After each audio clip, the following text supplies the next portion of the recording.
महत्त्वाची बातमी येते। मुंबईतील बाजारपेठा, संकुलं, मॉल्स, दुकानं आणि मंडईंमध्ये उत्सवांच्या काळात वाटण्यात येणाऱ्या प्रसादामध्ये ऑरामाइन नावाच्या रासायनिक पावडरीचा वापर होत असल्याचा दावा नगरसेवक सचिन पाटील यांनी केलाय। या रसायनाचा वापर प्रामुख्याने पेपर, कापड आणि चामड्याच्या उद्योगांमध्ये केला जात असल्याचं त्यांनी या पत्रात नमूद केलंय। या रसायनामुळे कॅन्सर, किडनी निकामी होणं आणि हृदयविकारासारखे गंभीर आजार होण्याची शक्यता असल्याचा दावाही त्यांनी केलाय।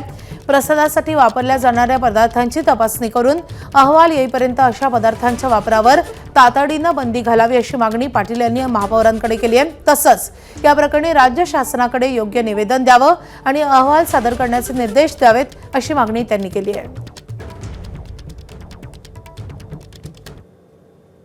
त्यापैकी चणे फुटाणे हा प्रसाद दिला जातो, पण एक आपल्या सर्वांच्या या माध्यमातून मी मुंबईकरांना सांगू इच्छितो की या प्रसादाचं एक चांगलं स्वरूप येण्यासाठी त्याच्यामध्ये ऑरामाइन नावाचं रासायनिक रसायन मिसळलं जातं।